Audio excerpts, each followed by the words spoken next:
Here's our week 2 module focusing on sound mixing principles and techniques. Just to start out this, I wanted to mention a book that I have used over the years. It's called The Ultimate Church Sound Operator Handbook. You can find it online. I'll send you a link if you're curious about it, but it's been a very useful book, and a lot of this material I've pulled from that book.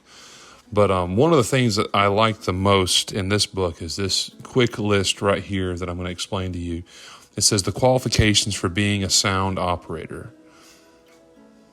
Listens to music, loves music, is a proven advocate of the church, agrees with the church's theology, is a church member and committed follower, is servant-hearted, has a positive outlook, has a healthy ego, and can serve under leadership, is ministry-minded, is a lifelong learner, is a hard worker, pursues excellence, has a long attention span, has a mature perspective, likes to help others succeed, is technically gifted.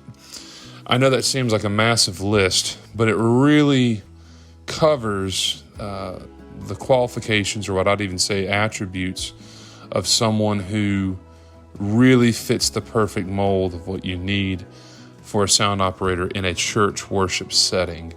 I think it's important as the worship leader, as the director, to help your sound operator understand that these are the goals, these are the things to try to reach and attain to.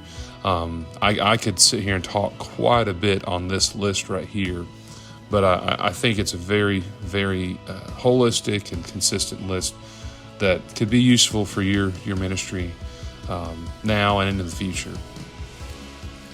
Next, I want to talk about frequency. Frequency is a measured understanding of sound. It's a measuring way of looking at sound. Each musical note is related to a specific frequency. The specific number of hertz indicates the fundamental frequency. So hertz is the designation of those frequencies. And so frequency, as the hertz get higher, as the number increases, so does the pitch. As the number gets lower, so the number of hertz, so does the pitch. And so this is a scientific, mathematical way of looking at sound and using frequencies. Like, for example, middle C has a fundamental frequency of 262 hertz, HZ being the abbreviation. A above middle C is often used as a tuning reference and is called A440. If you're ever in band, that's a pretty common thing to know about band. I think some choral groups also talk about 440. And so frequency is a quick understanding of how to measure the pitches and notes and the sound. A wavelength, you can understand this more clearly, and I try not to get super technical with this, but low frequencies have a longer waveform than higher frequencies. So you can imagine the shape of that being more stretched out. Higher frequencies have shorter waveforms than lower frequencies, so that's more compressed. And you can kind of visualize that form. The physical distance of air from the beginning of one cycle to the beginning of the next cycle is the length of the sound wave. So when you're looking at it, you can see that distance, and that's what we call the sound wave. And so it's important to understand, as the wavelength gets more elongated, it's lower. As it gets more compressed, the pitch, the frequency gets higher. Amplitude. This is an important thing to discuss because I think so often we think about volume in a very simple way. And amplitude expresses the amount of energy in a specified sound wave.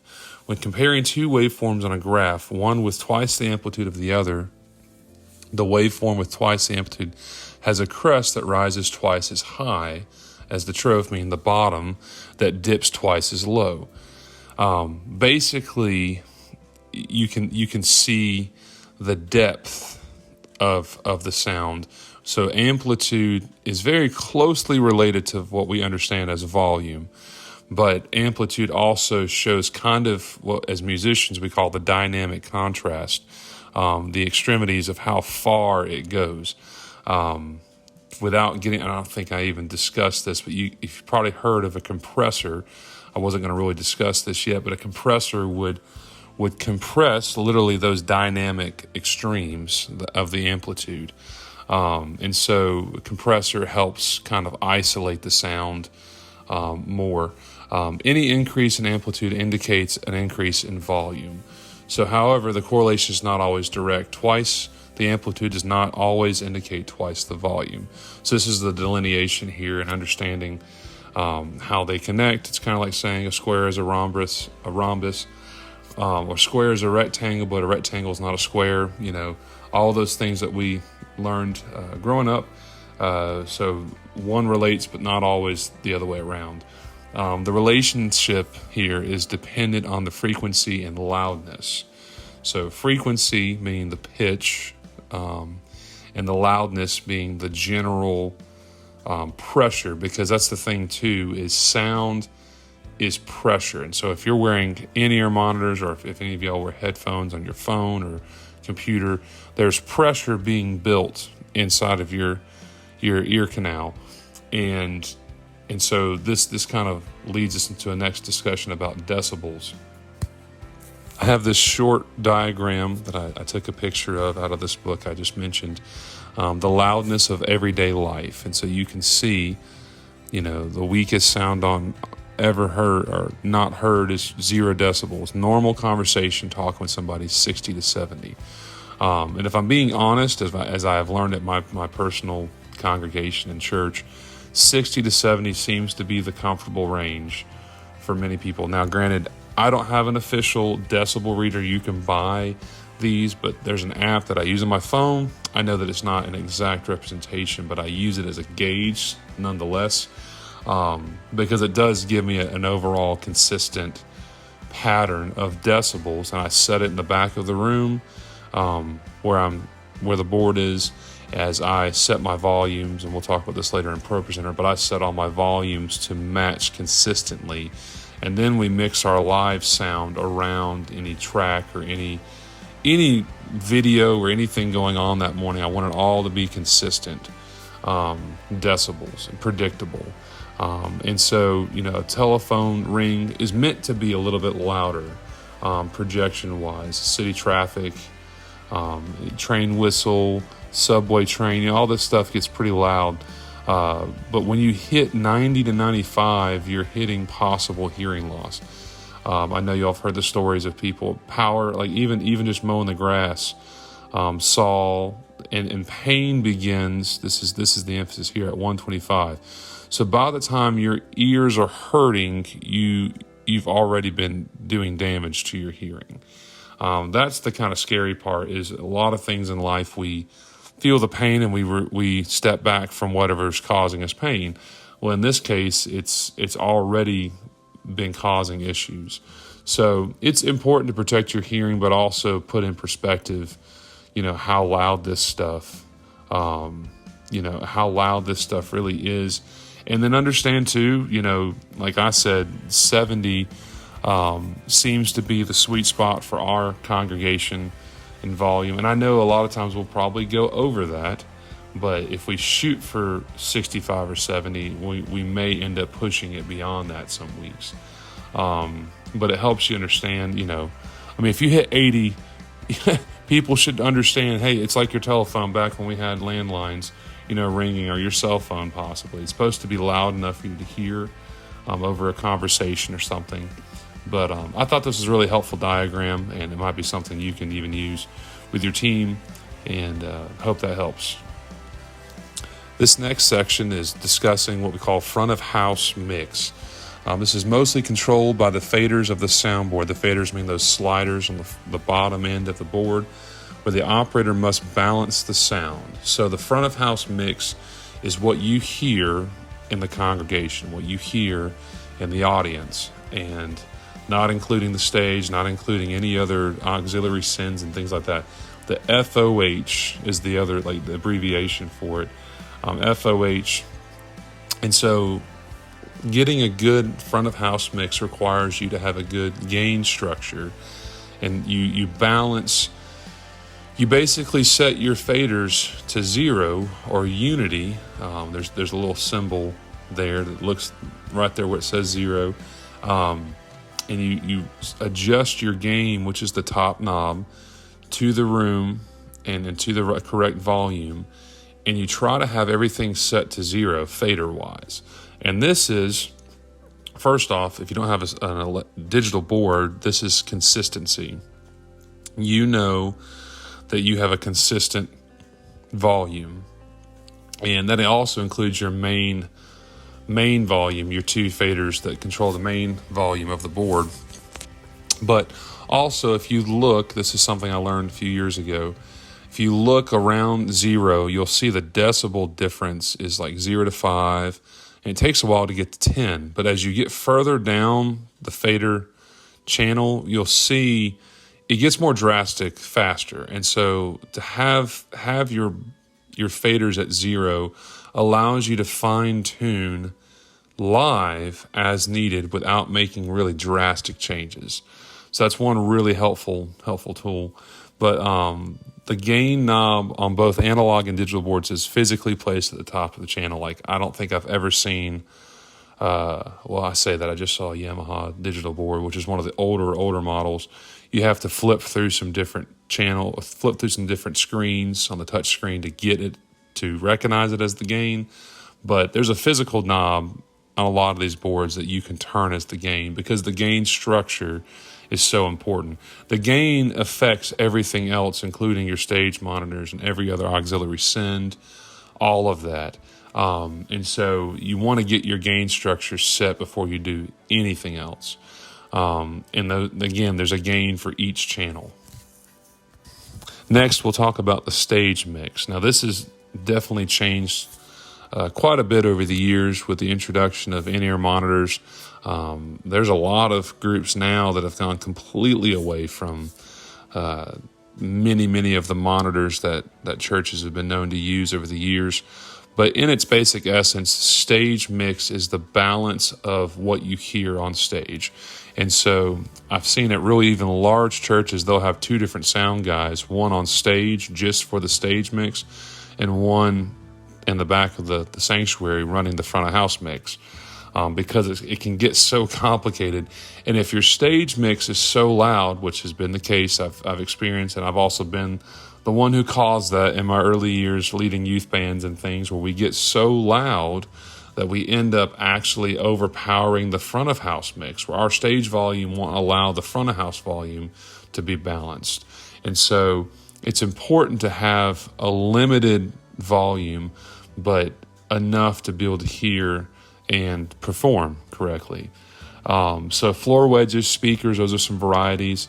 Often the stage volume, like I said before, can be difficult, and there's a lot of sense of competition. Like, well, all I hear is this person, all I hear is that, And sometimes you might have multiple stage monitor dedicated channels, auxiliary sends that you can send to.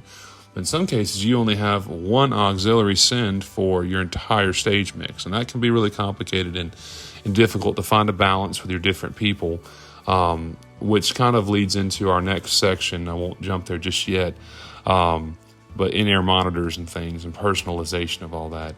But many times these volumes can really fall apart and become impossible to fix in a live mixing setting. So not only do you need to have your gain structure set during a rehearsal, and that's something you shouldn't have to change very often, but gain structure, front of house, and then stage mix. You want to get your stage mix set off of your gain.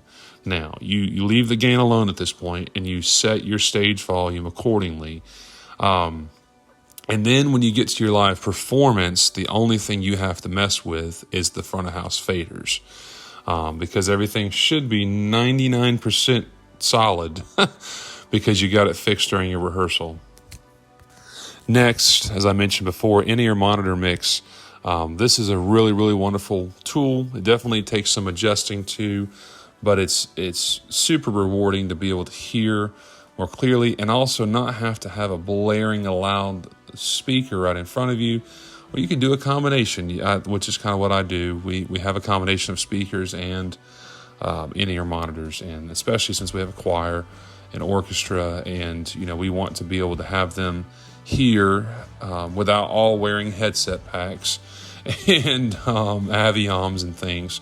But all that to say, these in-ear monitors are really, really nice to have. It also helps significantly cut down on stage volume and feedback. So with microphones and speakers, that's 99% of the chance you're going to have feedback. And also, a lot of times it's the choir mics too, as I've mentioned before, or the vocalist mic that they just need to sing out a little bit more, hold their microphone closer to their mouth when they sing, instead of turning their volume up 100 times more than it should. All that to say, these in-ear monitors can be super, super helpful. And they're actually essential when trying to run clicks and run multi-track systems. Like, you don't want that little metronome going off to show up in the middle of the congregational worship time, but you definitely want it in your ear.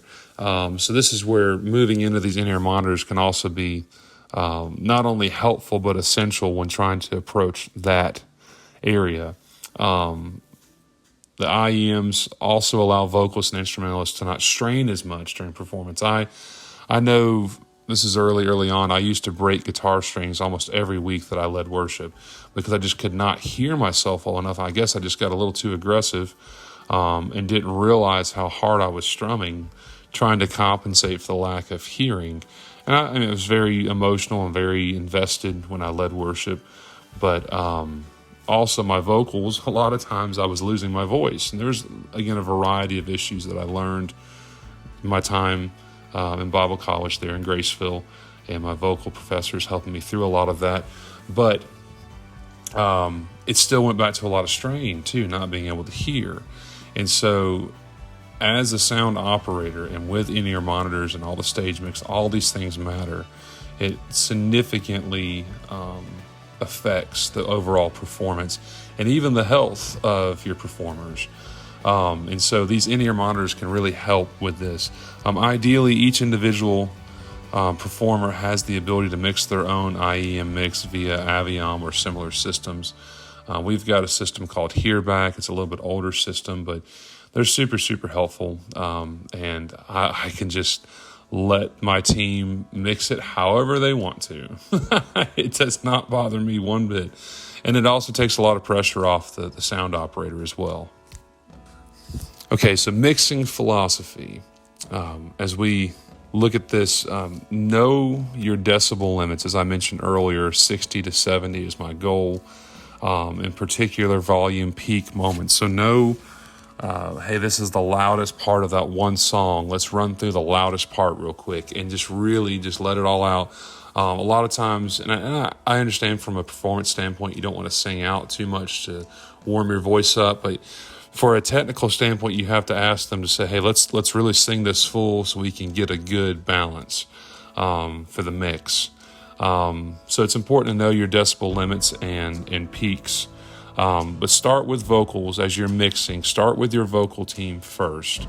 And I love instruments just as much as anybody else. I promise you, I'm a huge advocate for instruments, but the vocals are carrying the message, just plain and simple. And it's through those vocals that there needs to be lots of clarity in the mix, and then the instruments need to be balanced, not just under, but supporting and clearly. I want a lot of presence of instruments, but not to the detriment of the vocal message. And so you really want to start with the vocals and then mix the instruments accordingly. Just know that when you're mixing, less is always more. And with your gain structure set up, you won't be guessing as much during the week, each week. A better mix is more important than more volume. A lot of times you can create more clarity in the way that you blend and mix things. EQ and pan that we're going to mention in a minute. You can get a better mix without having to push the decibels. A good mix can not only sound better than pure volume, but also more pleasant for multiple generations. So Of course, there's challenges for different generations and their hearing as you get older. I didn't know this until a handful of years ago, but as you get older, you lose a lot of your high frequencies. So a lot of what people at a certain age, they tend to hear things more muddy compared to a 20-year-old. A 60-year-old and a 20-year-old just naturally, without preferences or biases or all those things, naturally from a biological standpoint, they hear things differently. And so as the sound operator and as the worship leader, you need to consider these things and find a balance between the two. You need to find a balance between the extremes, and your mix and the way you balance that. If you do a good mix, you can reach multiple generations without increasing the volume. Okay, so very brief, very quickly, I know it's a massive list here, but your EQ, aside from rack-mounted EQs or onboard options, each individual channel has their own EQ mix. So I mentioned those separate EQs. Those EQs are for like the loudspeaker balance of the room, or on board there's EQs that you can have set for the room of the overall mix. But each channel has their own EQ mix. And there are different ways to mix your EQ and even certain industry standards that are good to consider or include. But very basically, high frequencies, mid frequencies, and low frequencies all should start at 12 o'clock position. And before you consider adding anything, consider removing something. If it sounds muddy, you might want to remove some of the low frequency just a little bit before you add the high frequencies, if that makes sense. And so, not to say you shouldn't add high frequency, I'm just saying give it a chance and consider removing something instead of adding something, because your EQ not only changes the sound quality, but it also changes the amplitude. It changes all the things we mentioned before. It changes the overall loudness and volume that people are hearing.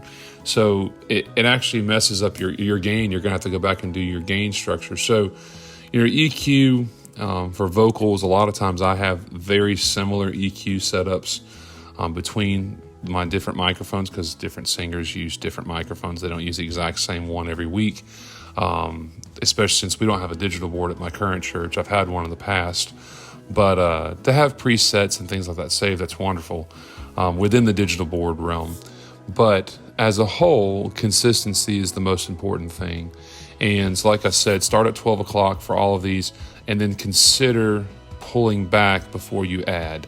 And counterclockwise, of course, like 11 o'clock, 10 o'clock is a good option to consider first. So mid-frequencies, well, let me mention high frequencies are especially important for vocals and many of the instruments.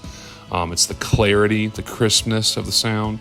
Mid-frequencies are especially important for the depth and sound in the vocals and instruments. So it's a lot of the character that you hear. And then the low frequencies are especially important for general vocal or instrument presence. It's that bottom end that you hear that's got the oomph in the sound, but can typically be adjusted down for clarity. A lot of times that's the first place I go if it doesn't sound clear, and if I'll pull just a little bit back on the low frequency, especially vocals. A lot of times vocals, you just take a little bit out on the lows and add just slightly bit on the high and leave the mids right where they are. 9 times out of 10, that works really, really well. It gives a lot of clarity and crispness. But everyone's different vocals, different voices, and you have to kind of customize a little bit. But that's normally a starting point for me. Instruments, especially a keyboard, you should never have to EQ a keyboard. A keyboard comes through exactly the way that it's supposed to. Guitars, again, you can EQ those, but you want to be instruments in general, just be really careful how much EQing you do. EQ in general should just be a very subtle, light thing. The most important thing to remember when mixing EQ channels is to start at 0 and then consider what you can remove from the EQ rather than adding first. And then if the situation requires EQ additions, make sure to do so gradually. Okay, lastly, and again, there's so many things that I have not covered, but these are some of the most essential things I want to discuss. Pan. When you're running sound as an operator, or as the worship leader trying to set up your mix. Very similar to the EQ, you want to start at 12 o'clock. The pan is typically just under all of your aux sends, in between your fader and your aux sends. The pan, you can find a mix balance, again, back to the whole not trying to create more volume, but create a better mix. There's a great benefit in panning your different audio channels in the front of house mix. This does not affect your stage volume or your auxiliary sends. It's just for your front of house. So one example of this approach is having your instruments more dominantly on the left side of the room and your vocals on the right side. Not completely isolating them, like turning all the way down to 7 o'clock and 5 o'clock, where you turn them exclusively isolated to the left and right. No. But blending it over, so we're starting at 12 and you move slightly over to 10 or 11 for your vocals. You don't have to do all your vocals that way. Maybe 2 singers on this side and 2 singers on the other side of the stage. And again, maybe where they're standing. There's different approach to this, but spreading the sound a little bit around the room helps blend the sound for the live mix, but also to decrease on the tendency to just push the volume. And clarity is better than volume, is what I'm trying to say. And panning can really help with a lot of that. So in conclusion, I hope this is helpful. We'll spend a lot more time on this hands-on in our workshop, but feel free to contact me if you have any questions. Thank you.